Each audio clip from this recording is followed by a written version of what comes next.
My daughter sat down at the main table.My father shoved the chair back. Kids like you sit with the extras, he said. The entire table went silent. I lifted her up, brushed off her dress, and looked at him. 4 words left my mouth. His face changed instantly. My mother stopped breathing for a second. My daughter sat down at the main table. My father shoved the chair back so hard it scraped across the floor and everyone turned. Kids like you sit with the extras. The room went silent. My daughter froze.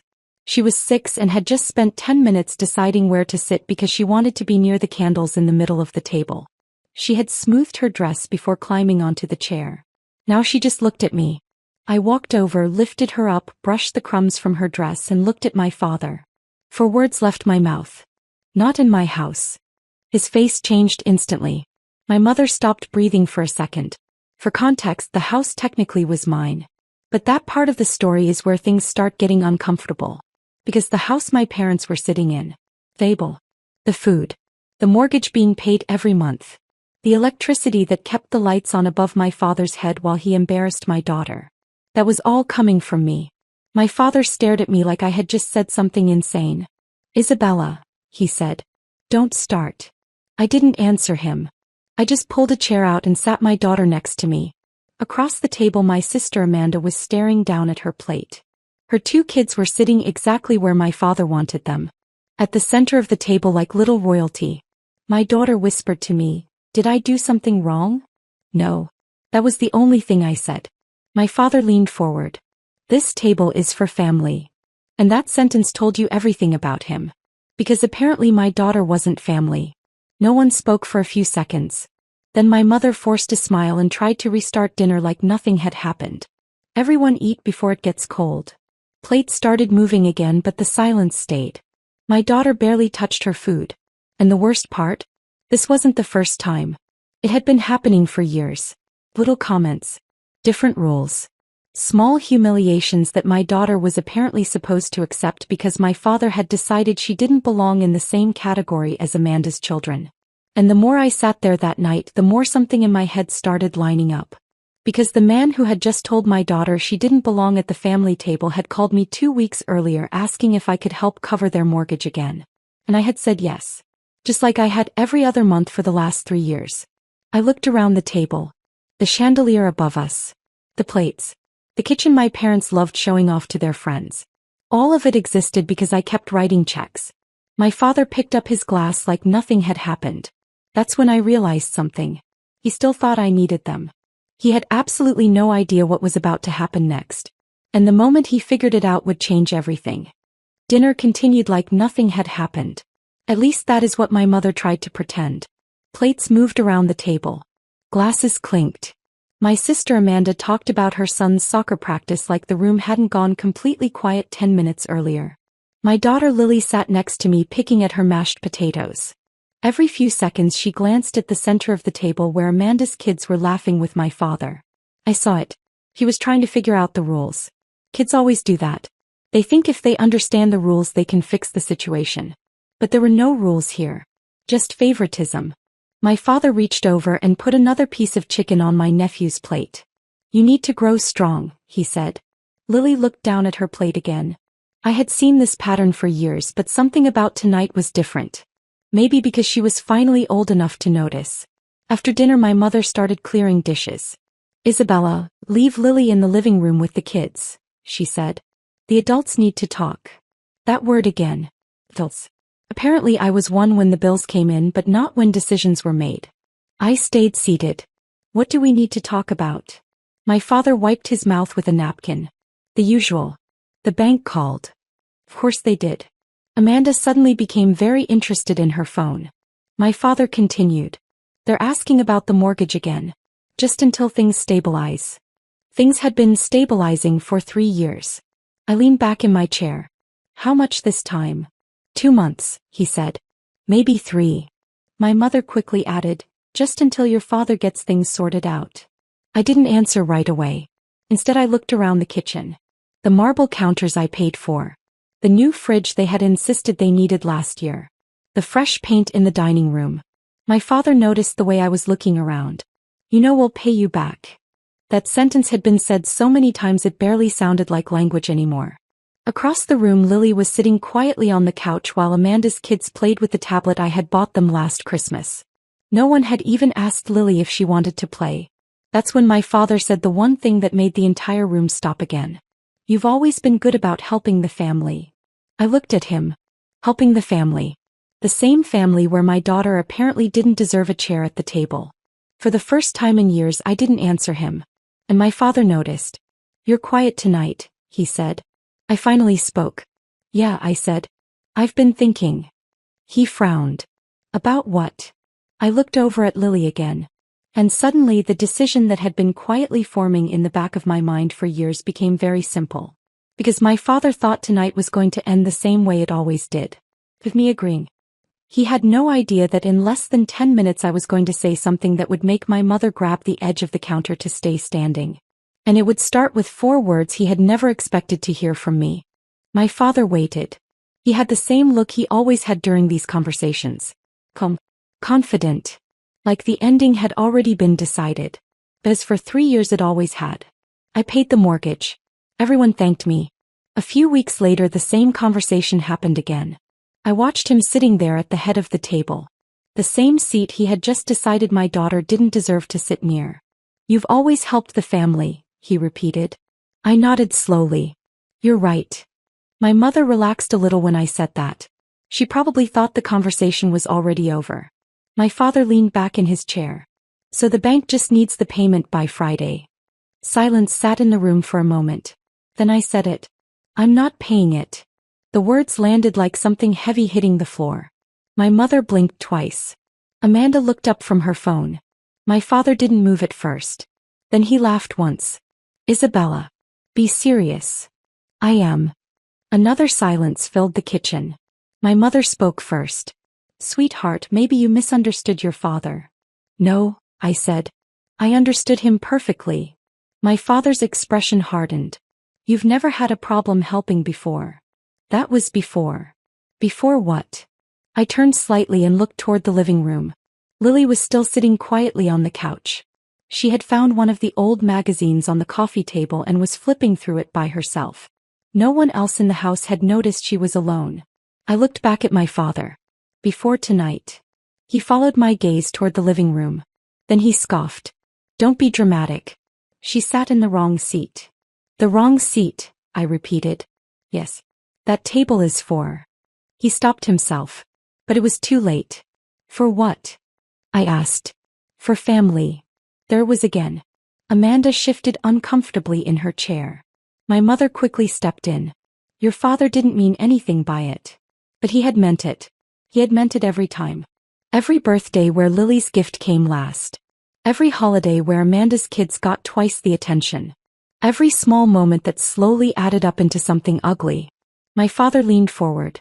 "You're going to punish us over something this small?" I stared at him for a long moment.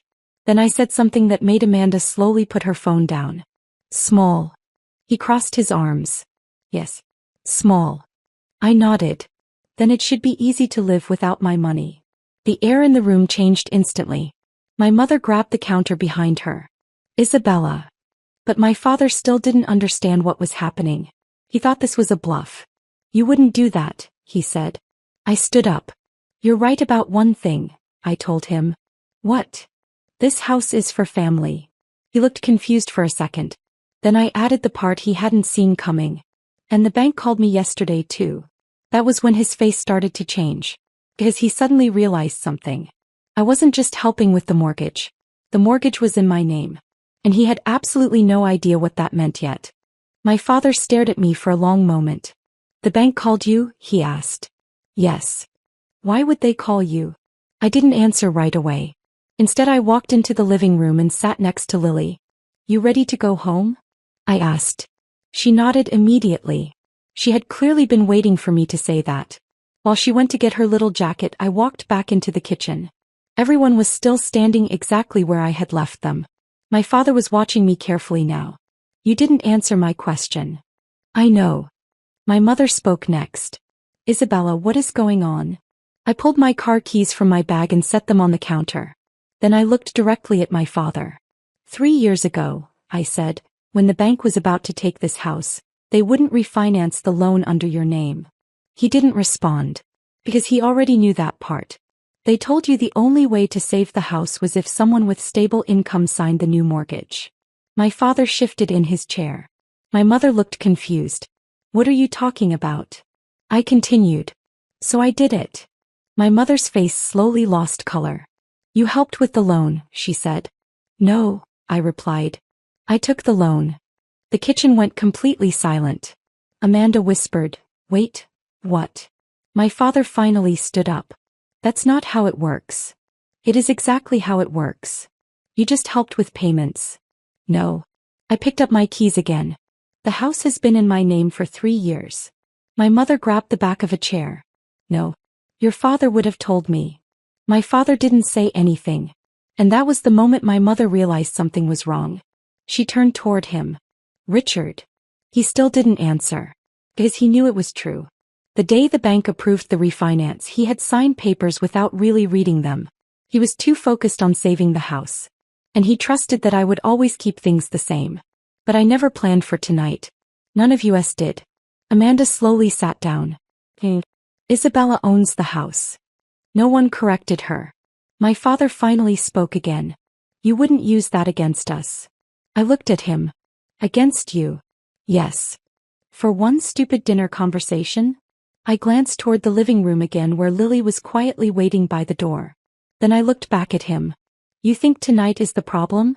He frowned. What is that supposed to mean? I walked toward the door. This wasn't about one chair. My mother's voice came out shaky. Isabella, please don't leave like this. I opened the door and Lily walked over beside me. Before stepping outside, I turned back to look at them one more time. You asked me to help the family. My father nodded slowly. Yes. I shook my head. The problem is, I said, you never considered my daughter part of it. And that was the moment my father finally realized the situation had completely flipped. Because the house he had just tried to control with one sentence at dinner didn't actually belong to him anymore. And he had just pushed out the only person keeping it from being taken away. I drove home in silence.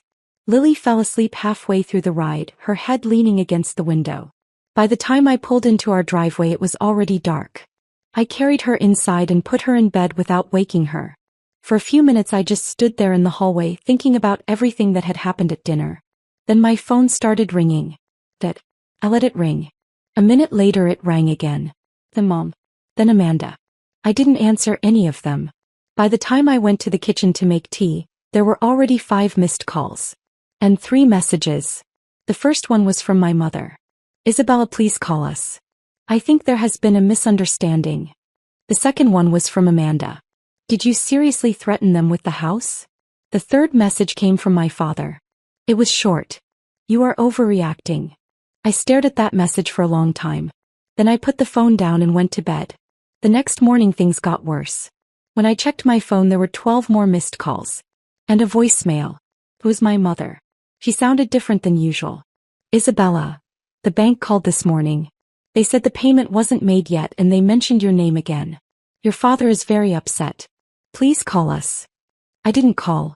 Instead I logged into the bank account where the automatic transfer usually happened. The payment for the mortgage was scheduled for Friday. Just like my father had said. I canceled it. It took less than 10 seconds. For 3 years that payment had gone through every month without fail. Now it was gone. I closed the laptop. An hour later my phone rang again. This time I answered. What did you do? He asked immediately. I stopped paying the mortgage. You can't do that. I just did. You're going to lose the house too. No, I said. There was a pause. Then he realized what I meant. Because legally it was my house. If the bank took it, it would be my loss. Not his. Isabella, he said slowly, you're being emotional. That word again. Emotional. Like the last 6 years of watching him treat my daughter like an outsider meant nothing. You embarrassed me last night, he continued. I actually laughed a little when he said that. You embarrassed yourself. You're punishing your parents. No, I said. I'm protecting my daughter. He was quiet for a moment. Then he tried something else. Think about your mother. This house means everything to her. I didn't respond. Because I had thought about my mother. Many times. But my mother had sat at that same table last night while my daughter was told she didn't belong. And she had said nothing. My father finally said the thing he thought would end the conversation. Fine. If you want to act like this, we'll figure something out ourselves. That's a good idea. Then I hung up. 2 days passed. Friday came. The mortgage payment didn't go through. And late that afternoon my phone rang again. This time it was my mother. When I answered, she sounded like she had been crying. Isabella, she said quietly, the bank sent a notice. I already knew what it was. A formal warning. The first step before foreclosure. My mother took a breath. Your father wants to talk. I could hear him in the background. Angry. But also something else. Nervous. For the first time in years, the situation wasn't under his control. And that's when my mother said something I never expected to hear from her. Please come over tonight, she said. Your father wants to apologize. But by that point something inside me had already changed. And I wasn't sure an apology would matter anymore. I didn't go that night. I let my mother's message sit unanswered for almost a full day. Saturday afternoon she called again. Isabella, please. Just come talk. I almost said no again. But Lily was at a birthday party for one of her classmates and the house was quiet. I figured it would be better to finish the conversation once and for all. So I drove over. When I pulled into the driveway, my father's car was there. Amanda's too. Nothing about the house looked different. Same windows. Same porch light. Same place I had helped save 3 years earlier. But the feeling when I walked inside was completely different. My mother met me at the door. She looked tired. Thank you for coming. My father was already sitting at the dining table. The same table from the other night. Amanda sat beside him, silent. I stayed standing. My father cleared his throat. I shouldn't have said what I said about Lily. That was the closest thing to an apology he could manage. My mother quickly added, your father has been under a lot of stress. I didn't respond. He looked up at me. She's your daughter. Of course she's family. I thought about that sentence for a moment. Then I asked a simple question. Since when? No one answered. My father tried again. You're blowing this out of proportion. I looked around the room. The same chairs. The same table. The same place where my daughter had been told she didn't belong. No, I said. I finally stopped ignoring it. My mother sat down slowly. What do you want us to do? I didn't hesitate. Nothing. My father frowned. What does that mean? It means I'm done. With what? With all of it. Silence filled the room again. Amanda finally spoke. You're just cutting us off? Yes. My father leaned forward. You would destroy this family over a child's seat at the table? I shook my head. You destroyed it years ago. He opened his mouth to argue, but I kept going. I paid your mortgage. I fixed the roof. I bought the refrigerator. I paid the property taxes last year. And somehow my daughter still ended up being the one person in this house who didn't belong. No one interrupted. Guess it was true. My mother's eyes filled with tears. Isabella, we love Lily. I looked at her. If that were true, she would have had a chair. The room stayed quiet for a long time. Then my father said something softer than I had ever heard from him. We'll do better. But by that point it didn't matter. Because something had finally clicked for me the moment Lily asked if she had done something wrong. And I had promised myself she would never have to ask that question again. I already sold the house, I said. 3 faces looked up at me. What? Amanda said. The bank approved the sale yesterday morning. Closing is in 3 weeks. My father stood up so fast the chair slid across the floor. You can't do that.